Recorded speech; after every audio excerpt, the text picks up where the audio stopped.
मेहबू गोर का करी अजवन गई अनहर तू जोर का करी अनहर तू जोर का करी जवन बात बात समर पे मेहबू गोर का करी जवन बात बात समर पे मेहबू गोर का करी जवन गई अनहर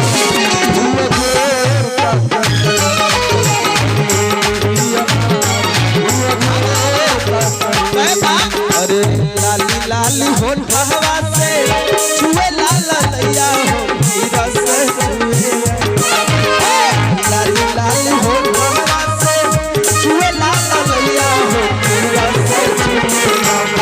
हो की रस छुए जैसे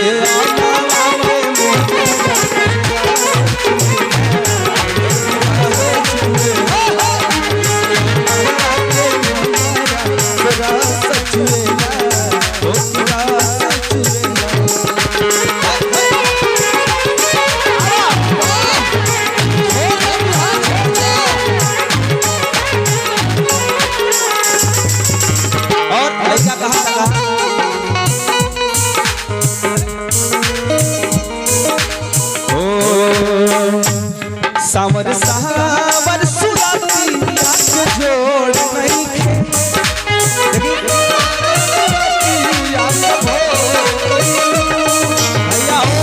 सावर सावर सुरतिया के जोड़ नहीं थे जन मजा हमारे जितेंद्र भैया बेगाऊ क्यों नहीं सावर सावर सुराती आंख जोड़ नहीं थे सावर सावर सुरती आंख जोड़ नहीं थे बढ़िया से चिन्हा रखो बढ़िया से चिन्हा रखो बढ़िया से चिन्हा रखो जे पहले ही पिया जाए बाबू जोर का करी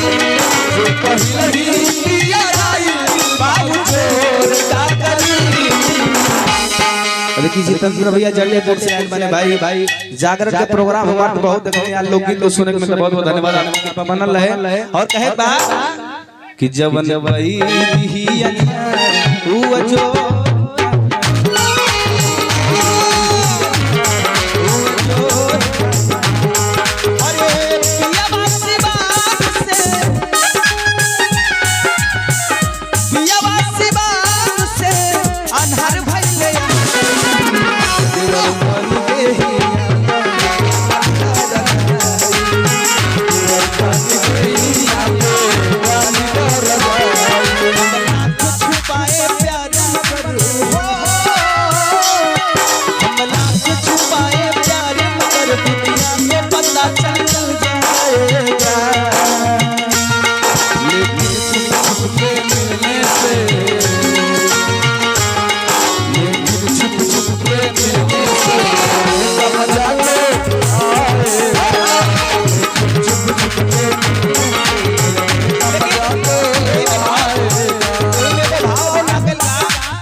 एक जना बाड़े हम तो मेहरारू छोड़ के बड़ी सगीर भैया तू कैसे कहत हो चुमीला फटुआ रतिया में हो चुमीला फटुआ रतिया में जब याद के हर हर सुनावे गोरवा में सका के चल गई लूलियो नया अकेले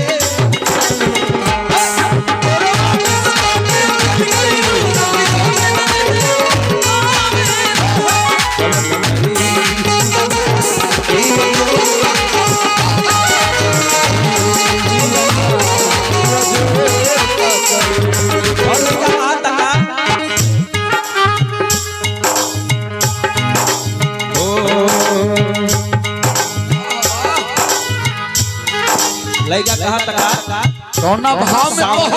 रहले कन्हैया तीन लोग हो गई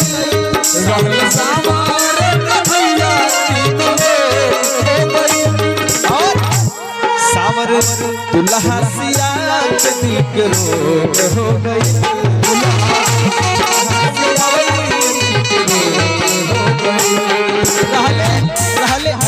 रहले सावरे कन्हैया दोनों लोग हो गए और सावर दुल्हा सिया के दिल के रोग हो गए। भाला जे पहले ही लिया जाई बाबू जोर का करी, जे पहले ही लिया जाई बाबू जोर का करी। जवन करे